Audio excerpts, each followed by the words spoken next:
Okay, ladies and gentlemen, call to order our special city council meeting of February 5th. Second item on the agenda is discussion about ordinance 3315, amending our city code of ordinance, whole number of things, because basically a number of ordinances or subchapters affecting buildings, exterior buildings. Staff, comments? I will start out.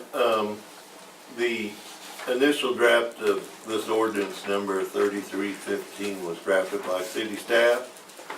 Since that time, it's been before the City Planning Commission on several occasions. There's been numerous modifications along the way.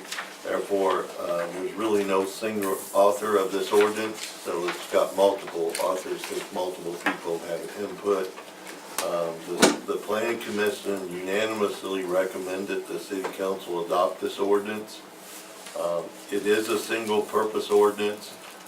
Ordinance number 3315 deals solely with regulations for residential accessory structures on property, both in residential zoning districts and on property in specified other zoning districts that are identified in the ordinance when that land's being used for a residential use.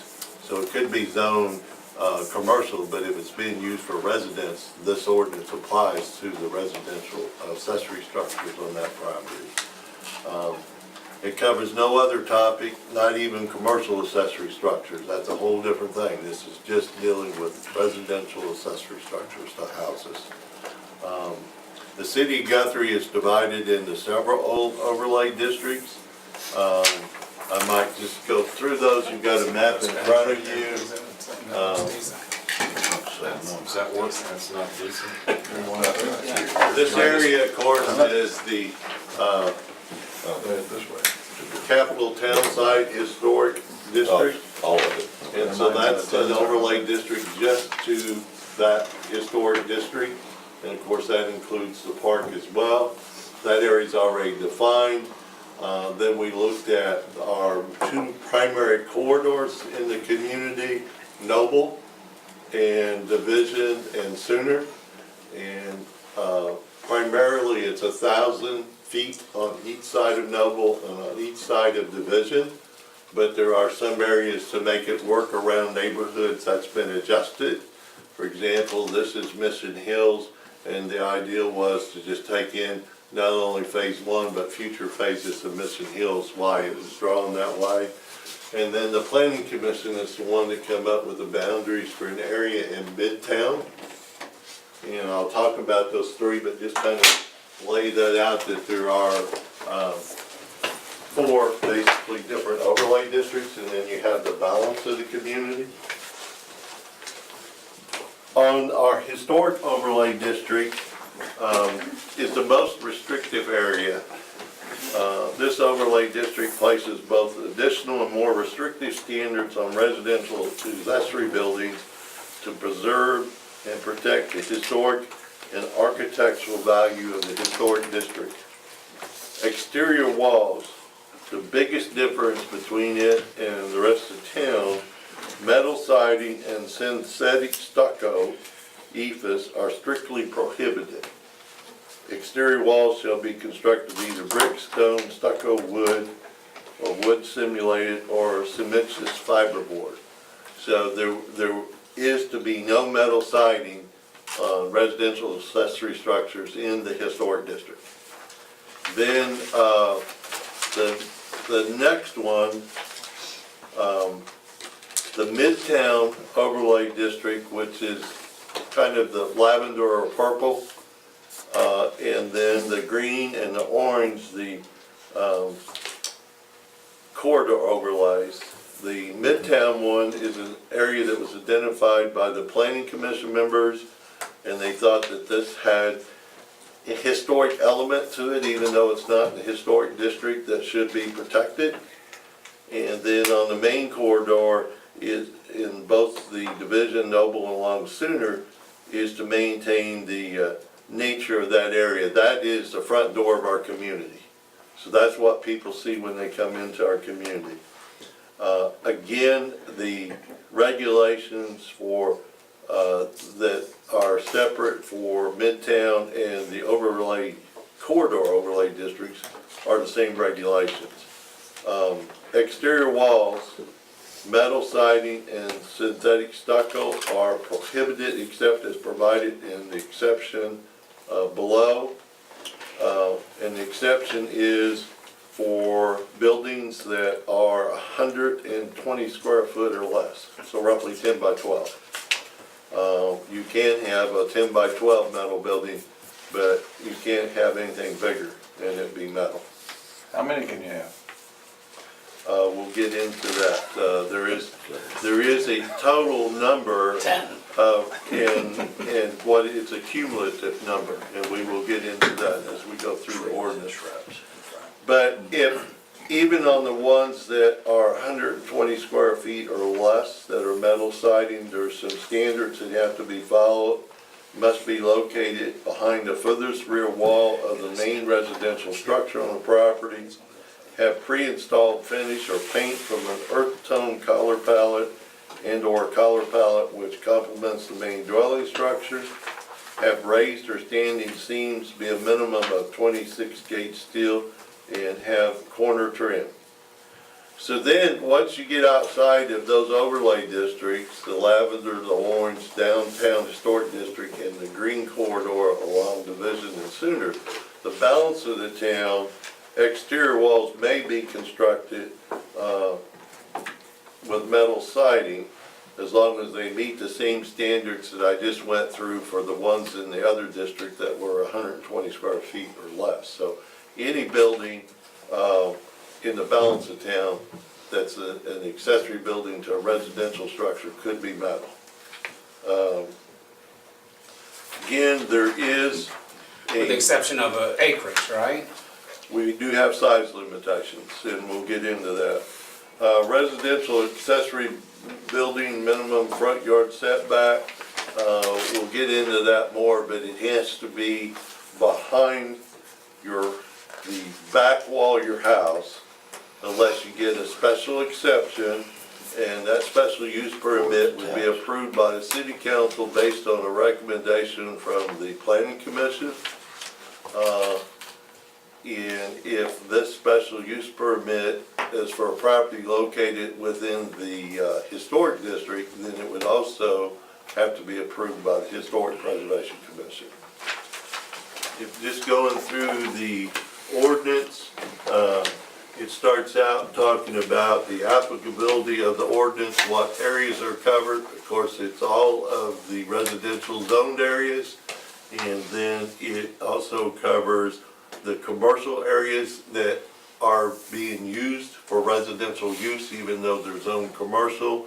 And then in agriculture, basically anything that's less than 5 acres.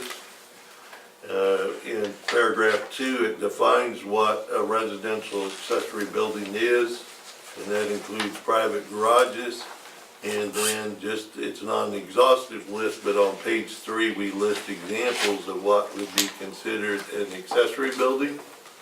And then we talk about how we define the height. And on the setback regulations, in our current zoning ordinance, table 7.7, that's on page 4, on accessory buildings, it was the same as your main structure. It had to be set back 25 feet from your property line. So that meant that you could have you could have your residence here, and in the side yard next to it, you could have an accessory building. With this one, if you look at page, if any of you have it, page 8, to give you an example, if this is the front of the house, then you can no longer put it to the side of the house. All residential, without getting a special use permit, all of them will have to be behind this back wall, behind it, rather than beside the house. But you can get a special use permit by going through the planning commission and the city council for approval if you want to put it in front of that requirement.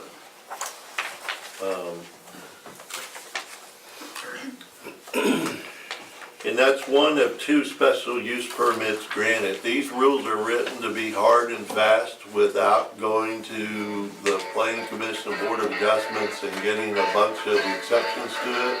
It's geared towards being hard, fast rules. On page 6 starts the general provisions.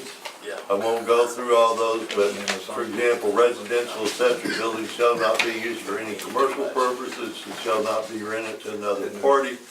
Those general provisions apply whether you're in one of the overlay districts or the balance of the community. Those general provisions all apply. On number 6, it limits the number of residential accessory buildings you can have. You can have 1 attached garage or carport and up to 2 detached residential accessory buildings, or you can have up to 2 detached residential structures, including any detached garage or carport. So you're limited to 2, the way this is drafted now. Building permit requirements, unless it is 120 square feet or less, you would be required to have a building permit. And in there, we put the requirements for the permit. We put an example of the site plan you need to submit in order to get your permit. So we'll have all the information that city staff needs to look at to see if you're eligible for a building permit. And even if you're exempted from having a building permit for something that's less than 120 square feet, you still may be required to get a plumbing permit or electrical permit if you go and use those kind of trades in your building. But you wouldn't have to get a building permit.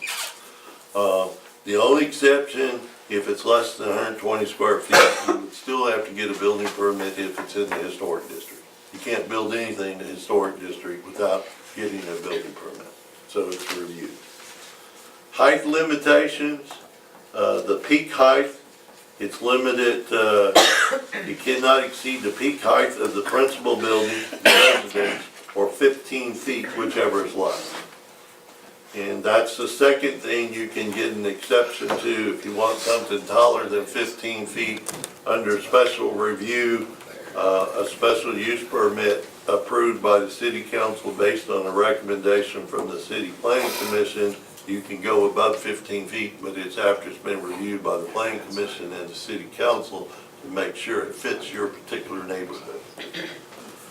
Ruth, go ahead. Could I ask one question before you get too far away? The site plan that we're requesting also. Yes. In the previous, on the previous paragraph. Yes. We're requesting site plan on everything. We may even request it if it's less than the 120 square feet, if the city requests it. Yes. If, I forgot what department, building services, is it? Yes. Can you kind of give me an idea of under what circumstances they would require or request that to be made? Do you know, do you have an idea? If we're aware that there's the unusual configuration of a lot where we are concerned that even though it's only going to be a 10 by 12 or 120 square feet building, that we know that there's utility easements across that property and other factors that may make it hard to fit that 120 square foot building without putting it over a utility easement or something like that, then we could require them to provide a site plan so we can be assured that they're properly placing the structure. Okay. And that would be common knowledge to the homeowner? No, we'll have to do an education process. Okay. So run me, can I jump in real quick? Yes. Run me again through the green and the white. Okay. Because my land's cut right in half with green and white. That was not our intention. Our intention was for everybody to either be in or out. So this map can be adjusted. But this corridor is roughly 1,000 square feet, 1,000 feet, not square feet, 1,000 feet on both sides of Division. And here we took in what we thought was phase 1 and phase 2 of Mission Hills. We took in this property because obviously it would have been split. So there can be refinements on property if property split where this map could be adjusted for that property either 100% in or 100% out. Right. And then here we went out and took in the highway and on the east side of Sooner Road. This is undesignated or balanced to the community where you can have metal buildings. Where you can, Can, yes. but they have to fall within these guidelines. It has to be 26 gauge, it has to get it, if it's over 120 square feet, they gotta get a building permit, but they can use metal siding. But it has to be pre-painted, it has to meet those requirements. So again, cutting the land in half, how do I deal with that? If we know there's areas, you know, what we would do is go by that line if it wasn't refined, and what you did here, you couldn't do over here. But if we know this map could be modified so a particular piece of property could be either 100% in or 100% out, that was our intention, not to divide properties. But working with the base map we had, we weren't exactly sure on where some of the property lines were. So that could still be refined, yes, that could still be refined. All right. And we've not done, we have a written description of the historic district, because that's been adopted by ordinance. On these, we've done the map, but we've not done the written descriptions yet, because we thought that these might be refined further by the city council, based on this workshop and in future meetings. So we are waiting to write the actual written description of the boundaries of these after we see if there's any adjustments. And then they'll be inserted.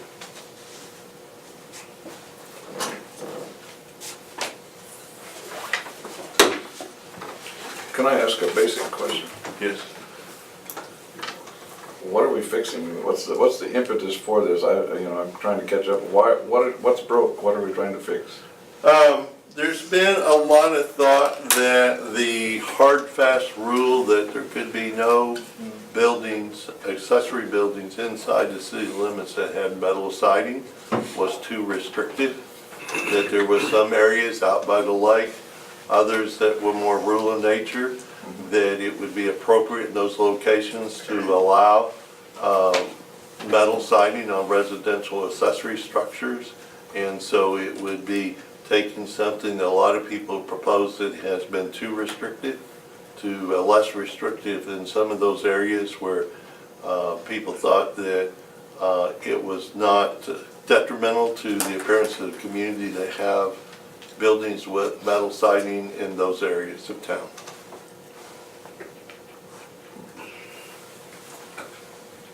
That answer your question? Sort of, yeah. Follow up? I'm just trying to understand where it came from, why we're doing what we're doing here, and just trying to get my arms around where we're at. So. There's been I don't know if the council asked for the planning commission to do that, or who took the initiative, or Council did. Planning commission. But there's been a lot of pushback ever since the building standard ordinances have been written, and a lot of confusion, and a lot of people have expressed a concern that the ordinance that was adopted several years ago was too restrictive in many parts of town.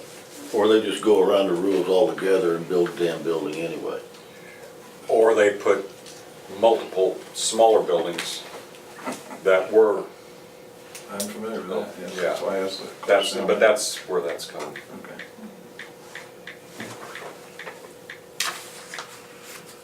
So there's height limitations, we covered the roof type, limitation on building materials, on what's not allowed. Okay, I got a question on that. It Yes. seems to me like there was a discrepancy as far as, depending on what area you're in, the metal roofs were allowed, but not metal siding or something Metal like roofs that. are allowed anywhere in town. They are Anywhere or in are town. not? They Are we are. going back to the historic corrugated Because I stuff? thought they weren't. No, they're currently allowed. You can have a metal roof anywhere in town now, On residential structures? on residential accessory structures. Oh, we're talking about For sheds residential and- homes. This is solely, This this doesn't is have solely anything to do- residential accessory Yeah, structure. it has nothing to do with primary Right. residence. That's right, it's only the structure. But we don't allow galvanized metal, I mean, it has to be a certain type of metal, and that's covered in here. Why are we allowing metal roofs and not, I mean, are we still requiring people to put the same kind of roof on their accessory buildings as they do on their house? No, they can put a metal roof on an accessory structure without even amending this ordinance. Currently, you can put a metal roof on an accessory structure, anywhere in town. Okay, I didn't know that. But it needs to be painted, can't be galvanized. Correct. But in a true historical sense, it would have been a galvanized roof, would never have been painted. That's all it was. Okay, it would have been 100% galvanized. But that doesn't necessarily look good, so I can see. No, I get it too, Yeah. I'm just saying. So they're not supposed houses are allowed to have a metal roof or they're not? This doesn't have anything to do with houses. Okay, well, it answers that question though, 'cause That I'd is a have good to go question. back and look. That's a good answer. I'm gonna go answer your question where I don't have the ordinance in front. You don't get an answer today. This is complicated enough, just dealing with the accessory buildings without trying to jump into other categories. I'd like to address Z's question earlier a little bit. Since I've been on the planning commission, metal buildings is something that just kept, we've had workshops and we had different people coming in that wanted them, and of course people that lived down the street from people that had them and couldn't get them. And part of, I think the consensus among the planning commission was that, and even the people that came in that were very pro metal building, there seemed to be a consensus that they didn't want metal buildings in the historic neighborhoods, 200-year-old homes, or established neighborhoods that had, like Mission Hills, or Mockingbird, where the neighborhood had a restriction or covenant. So basically, when we were looking at what areas to add besides the corridors in the historic district, we looked at the older homes that were over 100 years old, or that had a neighborhood covenant, or just didn't have an abundance or hardly any metal buildings in them already. So that's sort of how just at our last meeting, we added, south of the temple, just because of the temple being the original state capital, and it goes clear down to Springer. And if any of you ever drove up Springer, there's a couple bed and breakfasts. There's some really substantial historical homes on that street. So all the additional Midtown area, and we also felt like on the west side, that 1,000-foot sort of encompassed most of those historically significant homes. So what we were wanting to do is provide, relief for people that live in neighborhoods where they've either gotten a permit or the buildings over the years were just sort of brought in. So you weren't telling a guy on a street that had a metal building down the street from him that he couldn't have one. And we were trying to look at Guthrie to protect the historical integrity of the neighborhoods well, I guess you get my point. So, and Leroy had brought up of course, I'd never heard of an overlay. So that sort of became, that was a tool that we used to try to provide relief and a compromise, I guess, so that some people could have metal buildings, especially in the more rural parts of the city limits. If that helps any at all. That's just sort of how that That's a pretty good explanation. how that unfolded. I also like the way this encompasses more buildings and structures than just, outbuildings, but also carports. A lot of the older homes are getting these metal carports in front of the garage, and that was not addressed in any of these, because it didn't have sides. It wasn't a building. It wasn't considered a building. Now this pulls it in, so now you can't have some new tin roof that just sits over a driveway. It has to complement the. And I do, Leroy, you can correct me if I'm wrong, but we did, we don't want somebody not to be able to cover their car necessarily. And we had went around town and there are a lot of carports that have flat roofs that set out in front of homes that don't really impact the streetscape because you don't see the building. In fact, I live across the street from one. So when, like if someone did come in and want, because of their property, they can't have something in the back, or it gave us an option to, and the flat metal roof carports were insignificantly more expensive than the sort of, pop-up, carports in a box, sort of that I call them. So that was something that we looked at too, so that these carports, if they did go in front of a home, that they wouldn't have the rising metal roof that you can see a block away. It would just sort of fade into the streetscape. And that's allowed through a special use permit. Through a special use permit. That's subject to planning commission and city council review and approval. You mentioned we need to define some of these areas a little bit better. Is that something that needs to be in this ordinance, or is that something else where that definition? Yes, I mean, if we're going to have specific overlay districts, at the time we adopt this ordinance, now once we get the map done, we can always insert the written description, but we need to define those areas so that when we adopt this ordinance, if we have the map set, then we can get our engineer to work with us to do an actual written description. These blocks, these lots, just like the description you see for the historic district.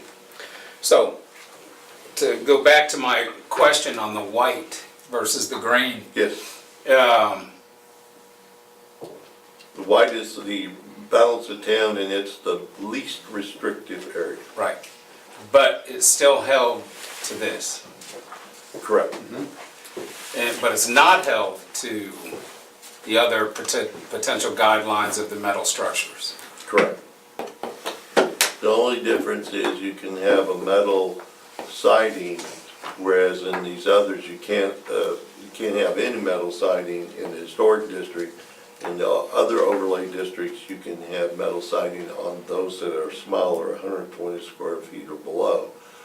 You can have metal siding anywhere in the white or the balance of community, but it still has to meet all the other requirements that they have to meet everywhere else on number, size, type of roof, Permit, height, all that. permitting.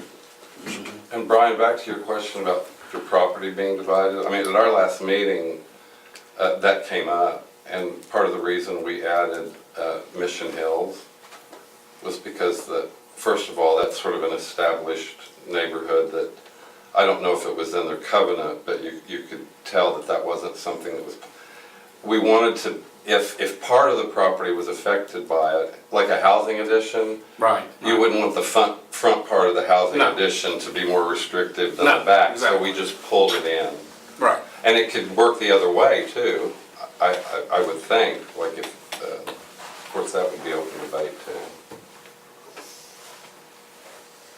And there's two things. In this particular case, what I own to the creek on Division, from this side of John Dahl Drive, and so, but you gotta cut right in half. And then I got another whole section that's not even covenanted. Right here. So I'm from here to somewhere in here. Okay, this area right here. But even if you're allowed to have a metal structure, You got the front of it. we might green, not but the want rest of you it's not. building a metal structure right up by division. Right, no, I So it get might that. make sense to have your property split. Yeah, I get If that. you're gonna have one, it would be further back off the road. Right, I did get that. On the size, there is a current, in our zoning ordinance, a table, which I included in your agenda packet, table 7.8 on intensity of use, and it gives the maximum coverage, and I've oversimplified this, but I tried to do a little chart. You'd hand these around. I'm trying to get it. Oh, there it is, page 13. That's the minimum box size, is that what we're Yes. looking at? I tried to do a spreadsheet, this is an oversimplification, but I put lot sizes on the left-hand side, and it's either this chart or the chart in your ordinance, page 12 of 17, which is 62 in your agenda package.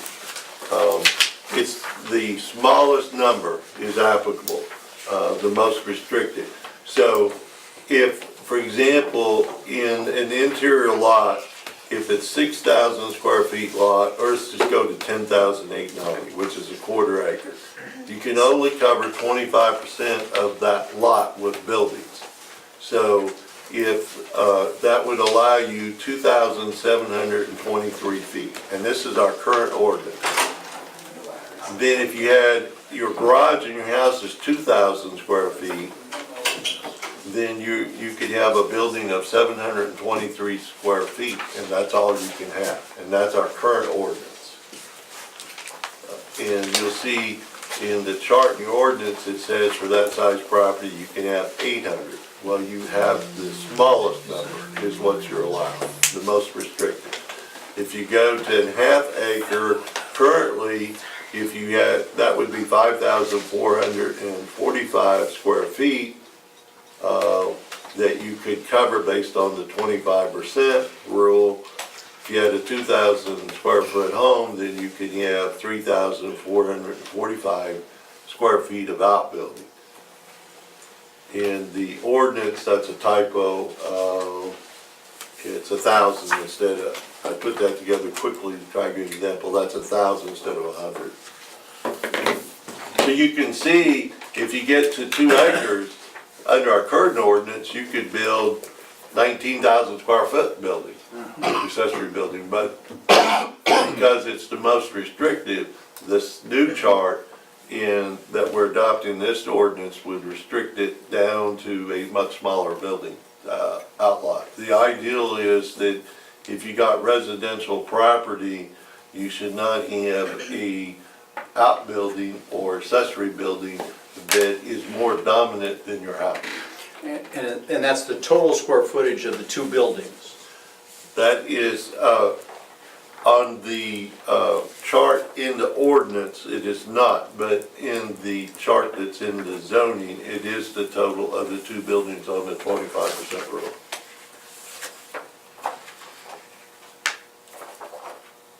So you have to look at both of those scenarios to determine how large of a building you could have. Or if you could have a second one. Correct. It's total, so if you have multiple, you have 2 accessory buildings, it's cumulative. So if you're allowed 800 and you build 200, then the next one can't be more than 600. It's a Okay. cumulative number. Okay, but I could only have 2 10-by-10 sheds that are uninspected, or 2 buildings that are less than whatever the square footage is. Correct. Okay. But even the size, you still have to, if you're allowed I'm just 200 saying square that feet, it's you still can do 2 limited to sheds. 2. Yes, Either way. Correct. Either way, okay. Yeah, you couldn't do 6 small sheds. Yeah, so that's what I was trying to get. So what if you have 10 times that land? So then you can have you can have a 500,000 square foot of building? Well, not with these regulations, of course, we only go up to, 5 acres. 5 acres Right. because we are assuming that you're getting outside of residential property if you got more than 5 acres. It's not residential in nature. If you got Why 7 is that acres, it doesn't make assumption any difference, it's still the same 3,000. It may be a bad assumption, but it was just an Same assumption we regulation. made, that if you have more than 5 acres, it's not going to be residential in nature normally. Well, There could be exceptions. and that's what- in this particular case, it's a big exception because it is residential and it's cut in half. And I understand we're gonna go in and potentially fix it, but then you got Nelson Heights, it's outside of the entire scope of it. Right. So what's the penalty for going over these building the square footage parts of the building? Did you guys go through that in the planning? Would be the same penalties now. One, you wouldn't be issued a building permit, and then secondly, you can be given a stop work order, and you can be levied a fine if you continue to try to build after you've been told not to. Okay. Or actually, they build it and then want to ask forgiveness instead of permission. If they do that, then we can fine it, take them to court and have it removed. That's more of a difficult process, but it Right. can happen.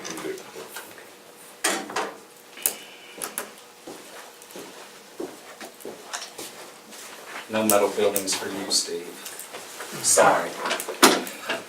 Well, one anyway, did you? My house is in an area that does not allow them except in well, it doesn't allow them at all, except in the backyard. Well, those lots are what, Yeah. quarter acre? They're not even quarter No, acre. they're small. Yeah, that's regular yard, like, and I understand Nelson Heights, because you guys are what? 2 acre, half acre? Probably be a half, 2.5 and an acre.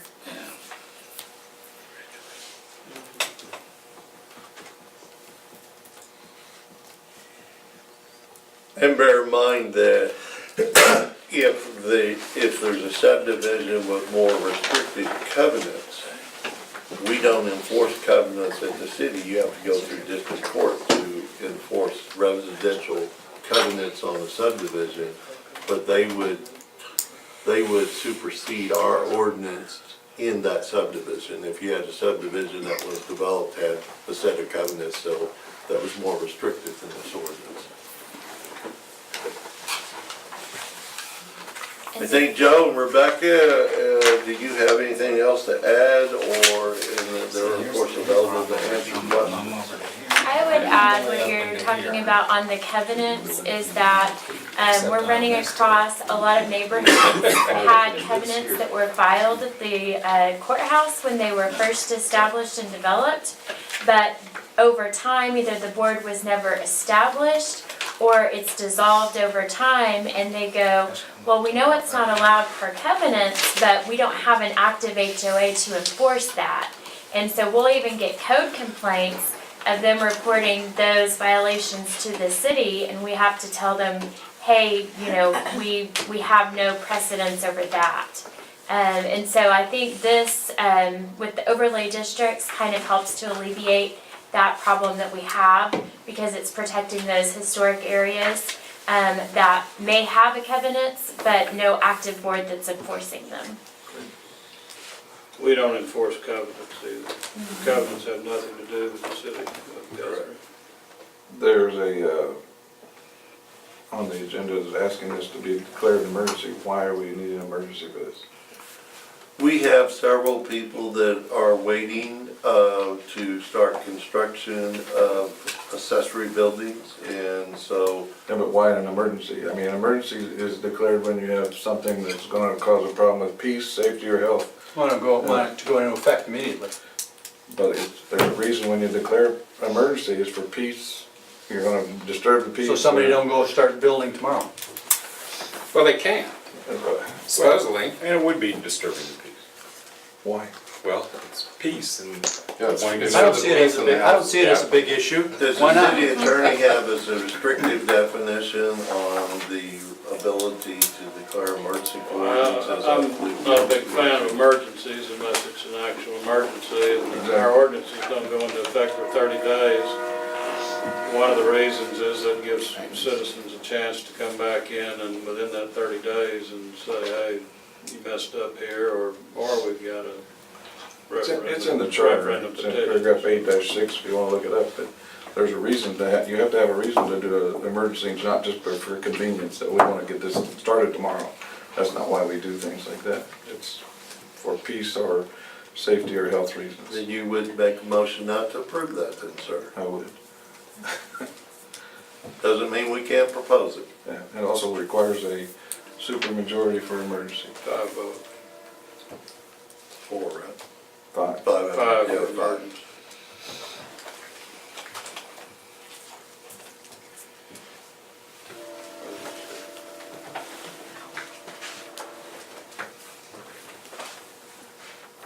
Well, I've been a proponent of the metal buildings from day one and have never made a bone about it. I've been a proponent of the metal buildings on acreage, on rural Guthrie, not, you know that, Kim, I mean, not downtown historical Guthrie, never have been a proponent there, but on everything else I have been a proponent. I've had to actually vote against multiple people that wanted them. And then some people, obviously, as we know, came up and put them up and got permitted by the city on top of that. Which we may or may not want to throw that on the table, but we might. And it's kind of ironic that that neighborhood gets left out of any kind of green space on the map up here. You know, so, but I am a fan of the new type metal buildings that are painted for art, to hold RVs or classic cars or build your workshop or whatever else you want to do in it. I do think that we need more time to go through this. I don't know that this is enough. Time to do what? Well, do you know this ordinance like the back of your hand? Because I don't. Well, I've read it for the last 3 But days. wait, we're going to declare an emergency, but you've read the, so you know the ordinance, so I could ask you anything in it and you'd be able to answer it. I've read it for the last 3 days. Okay, I think I'm pretty familiar with it. okay, I'm as familiar with it today as I would be next week. okay.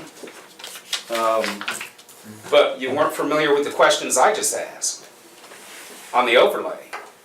Well, I think I was. I wasn't exactly sure where your property was, but I think I was pretty familiar with where the boundaries were, yes. Okay, Yeah, I so think you I are was. familiar with that? I feel Okay. pretty comfortable with it. All right, well, I mean, I read the stuff. good. Okay. It's been given to us. So who is wanting, on the emergency side, who's waiting in the wings to put these buildings up? Because I haven't had anybody approach us on council about We it. have 3 or 4 people that were waiting. One of them went ahead and built a building and put the type of siding that's required today, rather than wait.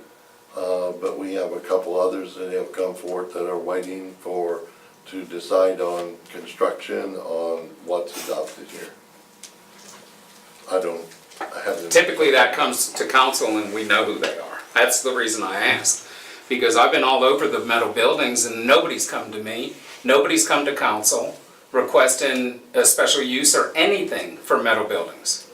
The way the ordinance is written right now, I'm not sure that they can come forward and ask for a special use permit. I don't know that that's a provision of that ordinance. Maybe it's because they haven't been turned down by planning that is the reason that We they had didn't get several there. people, I don't know that they actually came before planning and requested a, Because they have in the past, special 8 of them use. since I've been on term.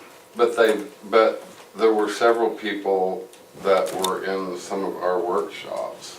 I was one of those people. Oh, Mr. there we go. Atkinson is Yeah, one of I went those and tried to get a people. permit and they just denied me and said, no. Okay, but you haven't site. been in front of council though. That is correct. Yeah, so that's all I'm saying, is there's been 8 since I've been on council that have been in front of council, that have been turned down. Okay, that's all. I just went to the permit office and tried to get a permit Okay. and I was Wait. denied right off. Yeah, we have Mr. Atkinson's packet, 4 others that are in the permit office waiting to see the outcome of this ordinance revision. And then I have half a dozen people to call to let them know what does pass when it passes, because they're in the same situation. They have several acres of land, They want to do a shop or a detached garage, and right now they're not able to build what they want under our current guidelines. Is it mostly the siding issue? Yes, yes. So it's the metal building versus Other types of. other types? Yeah, and I'm not a proponent of holding this up at all. And I think for most of I'm those not. people, I just want to be clear on what we're putting in act here, and I'm not clear on it. And maybe that's just me. most of the people who come forward are in areas that are not covered in the overlay district. You very rarely get requests, I think, maybe more in the corridors, but not in the neighborhoods that are included. I don't know that we've had any requests. Because they've been more restrictive all along? Yeah, They just- they're just, you know, the neighborhoods felt that have been there for 100 years just don't have metal buildings and Right. access like they do Right. in more rural parts of town. Well, I know that the metal siding has been an issue, and size in some instances has been an issue. I would think those are the two things that have been. See, that's not an somewhat issue for me. I'm for the metal building. I've been for the metal building, obviously opposing planning, because I have been for it since day one of my council term. But I'm unclear of some things, and the things that I'm personally unclear of and don't want to rush into some emergency thing here is the overlay, okay? I'm unclear of the fineage that goes along with any of this, because I'm seeing people not getting fined, okay? So to tell me there's a fine, okay, and then I know of people that aren't, is a load of shit. Excuse the French, it's crock, okay? That's just the bottom line. I think. Okay, you know, because there are no fines being implemented at this point. There are fines implemented, but I think we're heading down a rabbit hole. Yeah. But the thing is, if the council needs more time, the city staff's not telling you have to adopt it tonight. I understand, I think we should. I don't think it should be held up, but I think there needs to be clarity. Well, we don't have to declare it an emergency. We don't have to declare it an emergency. We can still vote for it, and then they know exactly what the parameters are on what they can and can't do, right? But there's certain things that you're voting for on this overlay. We vote for this overlay and is enacted, Correct. okay? Well, now, do we make it, can we amend the motion so that the overlay can be adjusted? I mean, this isn't gonna be cut, this overlay is not gonna be cut in stone, as you said, that there's going to be adjustments to it, depending on property lines or Obviously, where there's it gonna is. be, because it says in here that we haven't put in the parameters of what Right. that overlay It's is. just there. Gives What us- we have is the exhibit, the drawing. Yeah, they've left it open Yeah, to move. But even if we adopt the ordinance with the overlays as drawn, you can always amend that ordinance at a later date if you want to adjust the overlay districts. That's what I'm gonna ask you. Do you want it adjusted on you? Is that what you want? Or do you want it bigger, I'm smaller? just unclear of what this overlay, for example, is doing to everything from Mission Hills all the way to Sooner. I didn't know if you wanted it wider or what you wanted it. No, well, because it comes right through mine, it goes right halfway through mine, okay, but it's going through others as well. And I do own more than 30 acres, more than 40, and getting ready to buy more. So, you know, and there's other people that do as well, okay, that from Mission Hills all the way to Sooner. But the thought process, like in your case where you own more than 30 acres, is that you would not want you to have a metal building right up by division. Yeah, no, I get that, yeah, you wouldn't want to, Kind of like the Morgan building and everybody else did right across the street from me. Okay, they just put them up. Yeah. Okay, but there's metal buildings there, as you know. The frontage You area, know, as you know, they're right there, yeah. right across from the granite shop. I own that property all back there. Morgan's Auto World that you Yeah. do something about. I don't know What, 30 But there's metal 30 buildings years all ago. up and down there that just come, they just get popped up. And my problem is that we talk about putting an ordinance into play, okay, and we've got repercussions if you go against them, but there's been ordinances in play, and there's been no repercussions. I've had to turn down 8 people that I felt horrible about. But Brian, we That were can't, in, well, let me finish. Okay, That well- were in 4 or 5 acre type tracts. Okay, one of them, he wanted to do it for his RV, he put it up, and as long as he put 30% stucco or whatever behind it to a patch of cedar trees, he was good. Okay, which, you know, I mean, come on. But that's part of the reason That's part for of this. that's part of the reason for this. I get it. I know that, and I'm with you on that. Okay, but I don't see any kind of penalties here. They're in the code of ordinances in general if you violate any ordinance, not just this ordinance. Shouldn't we be going through that as well in making this whole Unless change, you or it want doesn't have to. anything to do with it? Well, They're already in place and. But they're not being enforced. We can't fix all the errors of the past. No, I get it. Trust me, I get it. I do get it.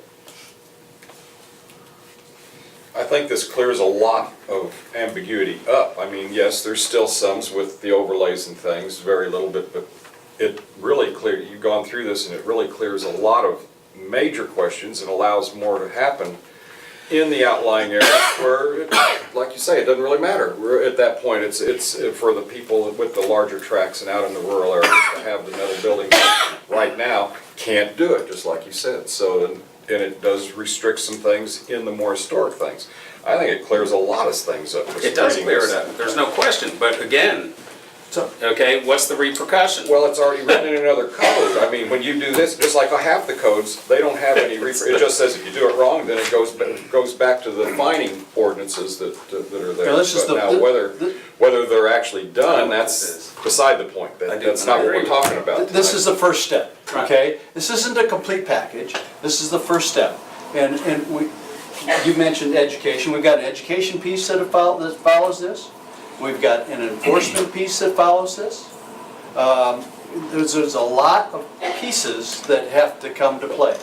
But the first step is a better defined ordinance policy that says, here's what the rule is. Yeah, I think it's, And I agree. I think this is a major step in making that happen. Certainly better than what we are at the present time. It took a lot of time to go through this and get this done. and- There's a lot of fine tuning that went into this. There's no question, Steve, that that's the case. Yeah. Okay, but you said something pretty critical too. It's the first step of a package. It is. Okay, so shouldn't we have the package and know what we're voting on here? They're separate pieces. They're Okay. separate pieces, Okay. Brian. All right, They're good enough. separate pieces. Good enough. I do want to say that, you know, just having dealt with this issue and being in workshops where people are on both sides of it, and I don't know how many meetings we had and how many times we changed things and really thought specifically about how different neighborhoods would be impacted. The work that these guys did on using our ideas and the flexibility that they used, once we knew about the possibility of an overlay. Because when we had people come in here and talking about wanting a metal building and we'd start discussing this, we're not talking about old Guthrie. We understand, you know, we want to protect old Guthrie. And so everything that we did was with that thought in mind of trying to, you know, it's a compromise, and there are people, and trust me, there are people that are very upset that they're gonna happen at all, anywhere, right? And then there's people that are gonna be upset that they can't happen everywhere. And he can have it, but I can't. And That's what they'll say. So, you know, Don't look across the street. Yeah. Don't see the metal building across the street. Why the hell can I have one? Because you're in the zone area. Just like they do now. even along those lines, one of the things that we came up with, you know, when we came to a street, we didn't want people across the street to have, so the boundaries are drawn in the alley so that you won't have, you know, like if you're on Cleveland Street, it doesn't end on one side of Cleveland, it's the house that's facing, and that's not a good example because Cleveland's included, but like on Springer, it goes to Springer, then the alley. So, yeah, every time we turned around, there was something that needed to be tweaked. And you guys may find more things, but why I you think can it's make a good, exceptions. it's a real good That's why you can make compromise. exceptions. And that's why there's going to be specific use or special use permits. Yeah, I mean, it may not be and I think, well, we talked earlier, I've been talking to somebody and it was like, it may not be completely perfect, but it's a lot better than what it was. And we have given And people that, that the avenue to ask for special use. I mean, there could be homes on the west side of town that don't have alley access, don't have a carport. We want to be flexible. Oh, I think it's a great plan. Yeah. I truly do. And I'm And not it- trying and to it's a lot. spoil, I'm not trying to spoil And the it's a plan. lot. It is a lot, and it's a lot of work. And thank you for going through the pain of that for Yeah, us. because that, Really, I mean, seriously, it's a big you work. saved us a heck of a lot of work. to- Yeah, well, it was. Go through that. And of course, they did most of it, but, We've got about 4 minutes. Final staff comments? Well, it's on our regular city council meeting agenda as well, if you want to continue discussion. Of course, it can be tabled for further review of the councilmen where we can address specific questions. I mean, that's the decision of the city council on when they want to move forward with adoption. We'll continue to work on it, and if you want to table it tonight, and so people can have more time to review it, then we'd be glad to visit with anybody who has questions and put it on a future agenda, or if you're ready to go, that's the decision of the city council. We know we need to eliminate the emergency clause part of it. Thank you. Honestly, that doesn't bother me. Well, it's like Randall said, it takes 30 days to go in effect anyway. It's 30 days. Any, Yeah, because Jeff, any comments from you? No, That's just, I'm just asking him. It's that's all. just slows Jim? people down in 30 days, it's about. Ed, anything? Nope. See? I'm done. What? No, We're good. there's your deal. Brian, you're last. Brian? No. Good. All right, ladies and gentlemen, adjourn to downstairs.